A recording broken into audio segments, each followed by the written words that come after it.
Well, there are many lies that Congressman George Santos has been accused of telling. Some he's come clean about, like the fact that he never graduated from Baruch College or worked directly for Goldman Sachs, many others to that day, that he maintains, though, that there are lies told about him. In fact, just a few days ago, the freshman congressman sat right across this very desk as Dan's guest and flat out denied one of the more outrageous claims against him. Take a look. People are trying to create all sorts of narratives. Oh, you killed a dog. Oh, you stole money from a veteran. Oh, you're human scum. Well, a lot of these stories aren't true. They're not corroborated. They have not one lick of evidence. This is hearsay gossip by people who just really have nothing better to do and want to burn me. And by the way, Santos was the one who brought that subject up with Dan without even being asked about it. This is disabled Navy veteran Richard Osthoff, who will join us in a minute, along with his service dog Sapphire, who died in 2017. Now, when Sapphire got sick, Osthoff says he was connected with a man named Anthony DeVolder, a name also used in the past by Congressman George Santos.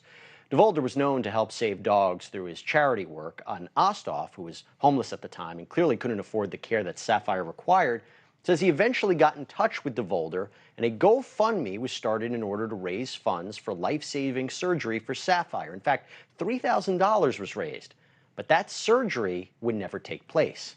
You see, according to Osthoff, the GoFundMe was all a scam, and Anthony DeVolder, aka George Santos, pocketed the $3,000 for himself. Here's what Santos said when Dan pressed him about Osthoff. His name is Richard Osthoff. Okay. He's a disabled Navy veteran. He claims you used him and his ailing dog to raise money and that you eventually kept it for yourself. This is number 13, if we can play that. She died about 4 months after this all went down. There was a string of texts between me and DeVolder. I talked to him one time on the phone, and in one of the texts, I was so upset about that. I knew that I wasn't going to get the money at that point. I knew there was something going on. I was like, I know that you mind my dog and my friends and family's hearts to raise money for yourself. And he told me that was the most offensive, horrible thing anybody had ever said to him. Your response? I've never met him. He said it on air. He's never met me. I've never spoken to him. He insists he has. I don't even know this man's number. Never met him, never spoke to him. Well, joining us right now, live in studio with his response is Richard Osthoff, the Navy veteran who claims that Congressman Santos stole money that was intended for his dying dog's surgery. Richard Osthoff, so great to see you. Thanks so much for coming on. He sat in that seat last week, said not only denied all the claims, but said he doesn't even know you never spoke to you. What do you say to that? It makes me laugh. He knows he spoke to me. I have all the receipts, all of the text messages, everything to prove it. I even talked to him about 2 months ago, and he answered the phone for me. He knows who I am. He's gaslighting me, and he's gaslighting the American public every time he defames me. What happened when you spoke to him 2 months ago? What did he say? And what was the purpose of it? Why'd you call him? I kind of wanted to try to bury the hatchet, see if maybe we could I'm tired of coming on TV and rehashing this every single couple of weeks. You know, it comes up again. And I kind of just wanted it to go away. I figured maybe we could work something out. Maybe we just talk. And he didn't want anything to do with it. He told me, I'm not having this conversation right now. I never talked to you. You know I don't know you.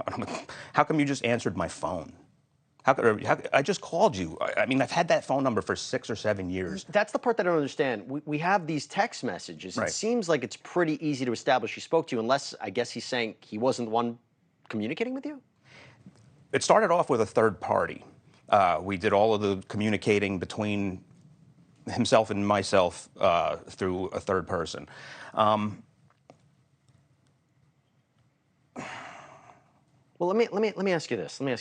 There was one hole that Dan tried to punch on his story was, and this is number one, that is if he had stolen money from you, why didn't you report it? Listen to what George Santos had to say. Didn't happen. Because he said you stole money from him. And it didn't happen, right? And had I stolen money from him, why didn't he seek legal recourse at the time? Why didn't he come after me? He should have done that. If anybody steals money from you, you go and do that. What do you say to that? I did try to seek legal recourse. I talked to my local, Howell Township, New Jersey, actually, Department of Police. I tried to get a hold of police in the city and in Long Island. Nobody knew who he was because Anthony DeVolder didn't have any bills that he was paying. He didn't have a lease. He didn't have rent. Anthony Volder he used as a name when he was conning people, and it was convenient for him. So the police couldn't find him. I was homeless.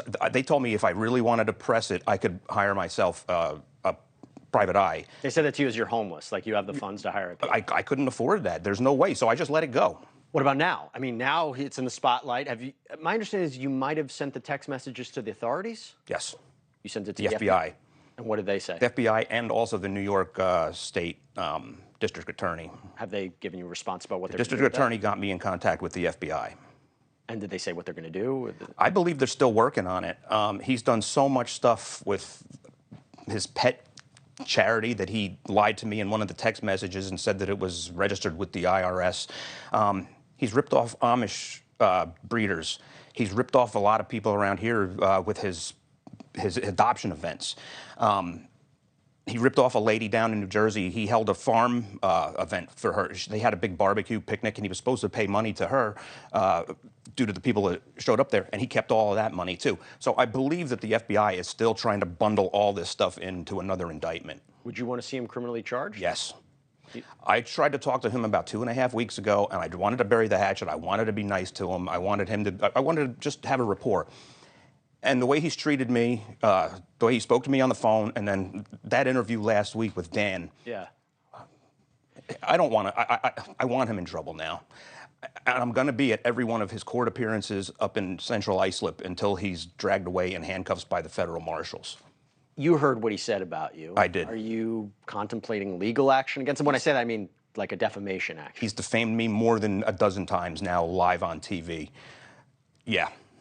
In other words, you've looked for legal counsel? I'm looking for it now. I'm trying to find an attorney that I can get along with.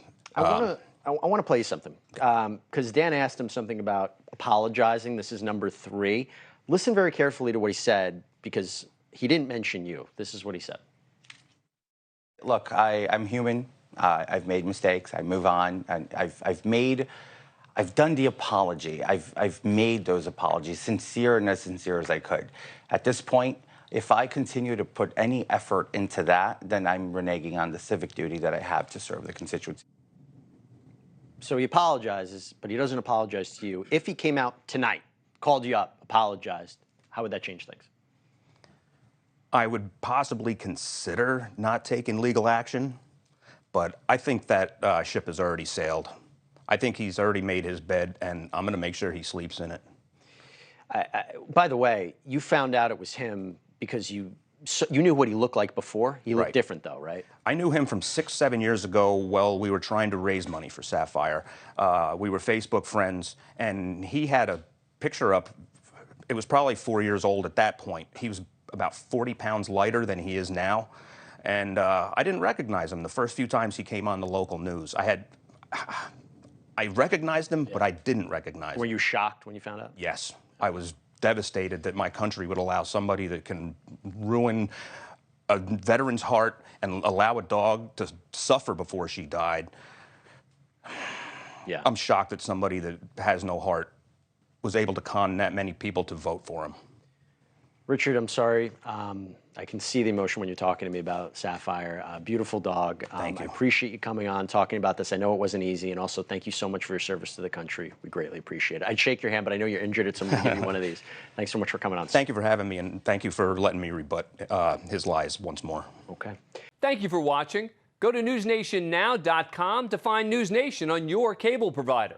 And don't forget to click the red subscribe button below to get more of News Nation's fact-driven, unbiased coverage.